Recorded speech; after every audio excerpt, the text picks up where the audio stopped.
the Chris Jones thing moment was gasoline on a fire that had already started burning out of control because of the Grady Jarrett on Brady play the day before, Mike Pereira. And now that we've established that there is no directive that you know of amongst your colleagues in the officiating profession, in the NFL officiating profession, having come down from on high saying the Tua stuff means let's start hammering down on roughing the passer in a manner that we previously to the season said let's lay off on it a little bit. Now that we've established that, this is reactive. If you're saying this is reactive, right, and you just walked us through those two moments with Jerome Boger calling it in Tampa and Carl Cheffers calling it in front of the whole country in Kansas City, this would absolutely have been fixed had this been reviewable, had this been replayable. And my question to you is, why isn't this currently reviewable in your estimation, Mike Pereira? Why? Well, I mean, listen, you're talking to an advocate of it. I know that. Mean, just from the standpoint of it, in the USFL last year, we made all personal fouls calls reviewable, and I think if you're going to do it, you can't just stop with roughing the passer. I mean, everybody said, "Oh, well, that's a huge call. It's a huge call." Well, so is a chop block call that's incorrect. That carries a 15-yard penalty also. So does a face mask call that turns out it wasn't a face mask. I mean, to me, when you look at the severity of the foul, you're looking at the one that is most severe, which is pass interference, which failed miserably a couple of years ago trying to make that reviewable. Mm-hmm. But when it comes to personal fouls, I think you could make that reviewable if it's called, as we did in the USFL, but you'd have to take a different approach, and we've been through this a gazillion times. I have been an advocate of the eighth official. Call the sky judge. Yep. Call him whatever you want. Get an eighth view. College has 8 views. They have 8 officials on the field. The NFL has 7. Put a guy in a box, give him access to look at the live shot quickly, run it back and see it quickly, and then you see the replays quickly, and then just give input. I don't get how it's not a lot of difference when you see a block in the back call and then they pick it up. Well, why do they pick it up? Because someone that had a different angle comes in, another official, and says, hey, that block was from the side.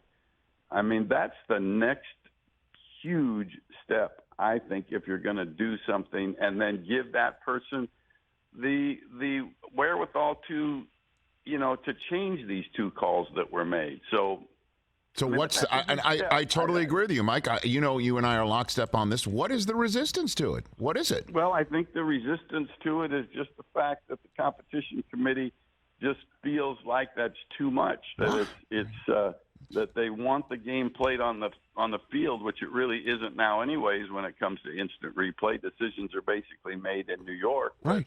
I think their concern is about the time, how long will it take, the disruption.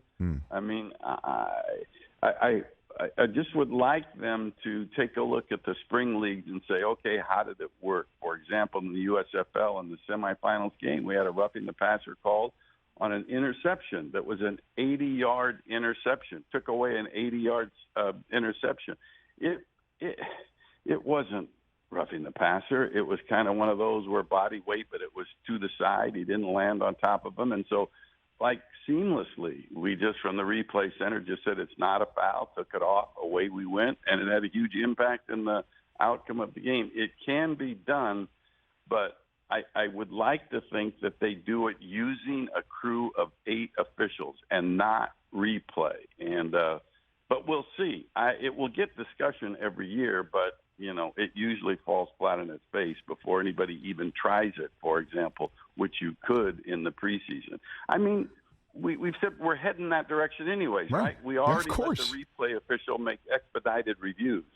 Okay, we're already doing that. So take it a step further, and I think you can avoid some of these big mistakes. Mike, you were there at the first owners meeting the NFL Network ever covered. It was 2004, the spring.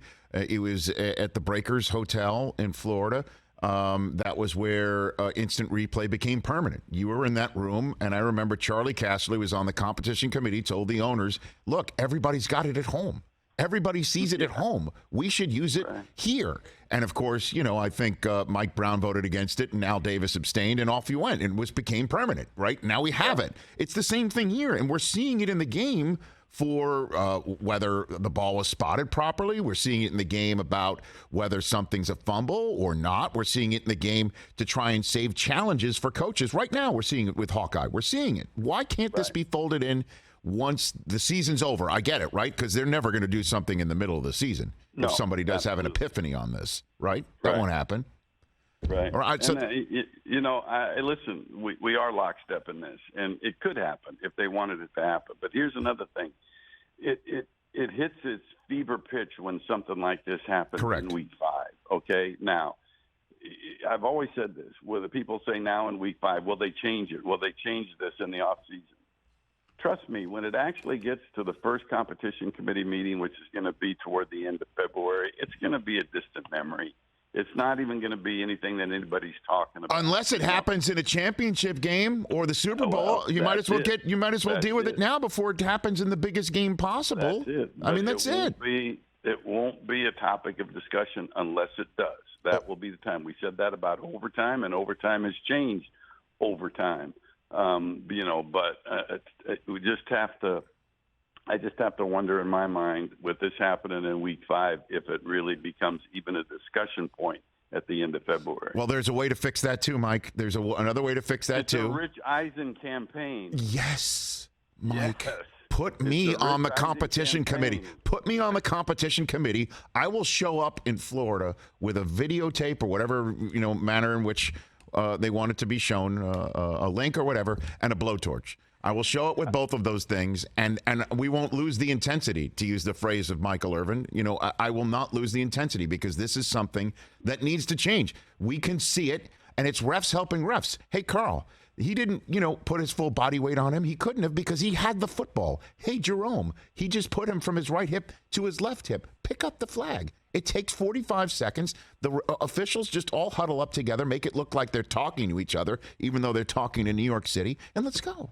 What's wrong with that? And the key is to what you said, which I like, is it's ref to ref. Yes. It's not instant replay to ref. It's refs helping refs. To ref. Yes. It's ref to ref. Right. It's an on-site ref to ref. I think that's good. But I think if they considered putting you on the committee, they'd say, well, we only have a 4-day meeting. If we have Eisen on the committee, it might last a week. Who doesn't want to hang another day on the NFL dime? Mike, come on now, please. Everybody does. We'll get a massage. We'll do something. Who knows?